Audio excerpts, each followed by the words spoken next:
Hello, I'm Tony from Bonner's Piano Centre, and today I'd like to discuss the differences between two digital pianos. We have the Casio Grand Hybrid GP310 versus the GP510. So the first difference that you'll notice immediately is that the GP310 is only available in satin wood finishes. So I have here the satin black cabinet option. There is also a satin white version available too. The GP510 is only available in one colour option, and that's the high gloss polished ebony that you see behind me here. And that's the same type of colour finish that you would expect to see a concert grand piano on stage somewhere. So the purpose of this video is to discuss the musical differences between the two pianos and what you get extra for paying a little bit more money for the GP510 over the GP310. So the first musical difference between the GP510 and the GP310 is that the GP510 has an additional 9 instrument sounds, and that includes 5 piano voices and 4 other voices. So the additional sounds are grand piano pop, grand piano dance, honky tonk piano, piano pad, electric piano 3, synth pad, pipe organ 2, electric organ 3, and electric bass 3. So what I'm going to do is just play you a very short piece of music on each one of those instrument sounds, just so you can hear the additional sounds that you get with the GP510.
So of course, with the additional 9 voices that you find inside the GP510, it gives you more opportunities to layer different combinations of sounds together as well.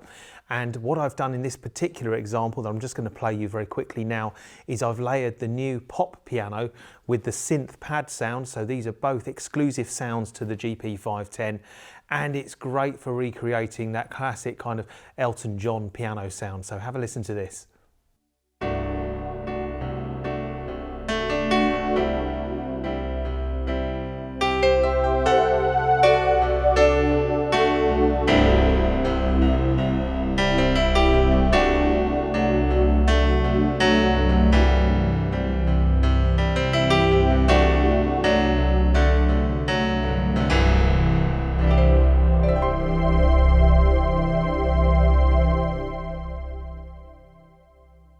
So another difference between the GP510 and the 310 is that the GP510 has what are called scene memories.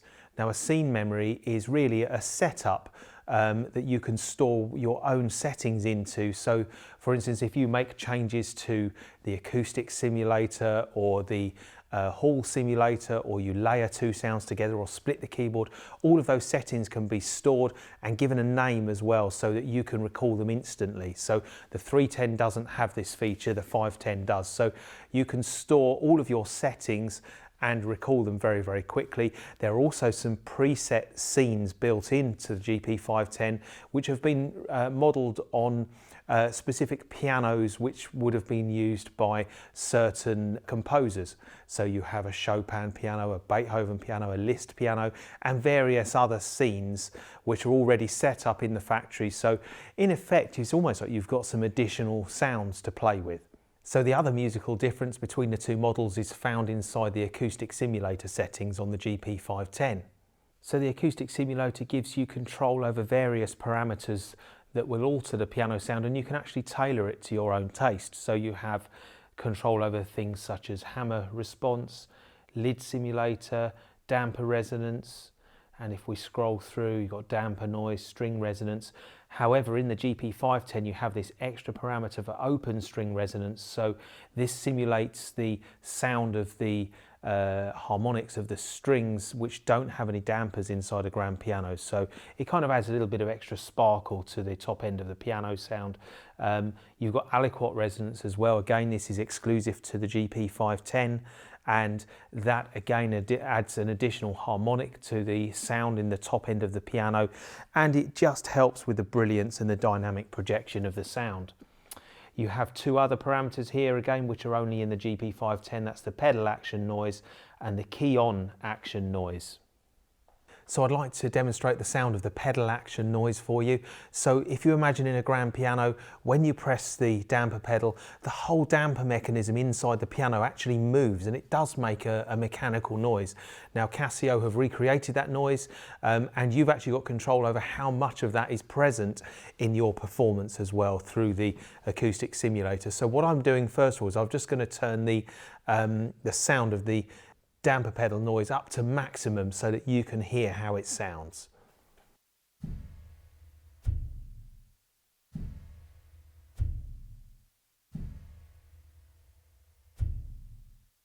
So the GP510 has more parameters for you to control the sound and tailor it to your own musical tastes, and all of these extra things, they're just simulating more aspects of an acoustic piano. So the 510 in terms of its sound is just one step closer to that of an acoustic piano than the GP310.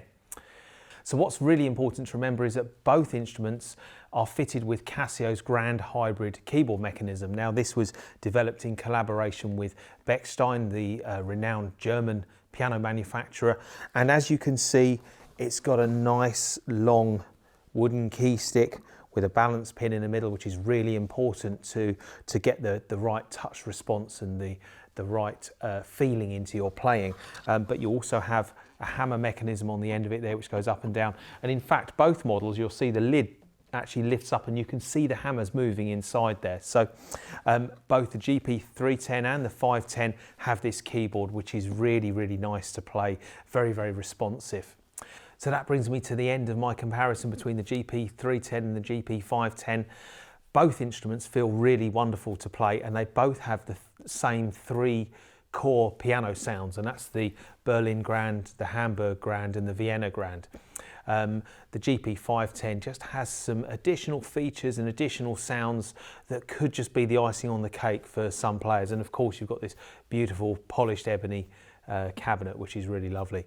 Anyway, you can see both of these pianos in Bonner's Piano Centres. We have 3 stores, one in Eastbourne on the south coast, one in Reigate in Surrey and one in Milton Keynes. So if you'd like to know more information, you'll find links in the description below this movie, or pop into one of our stores and actually have a play on the Grand Hybrid series yourself.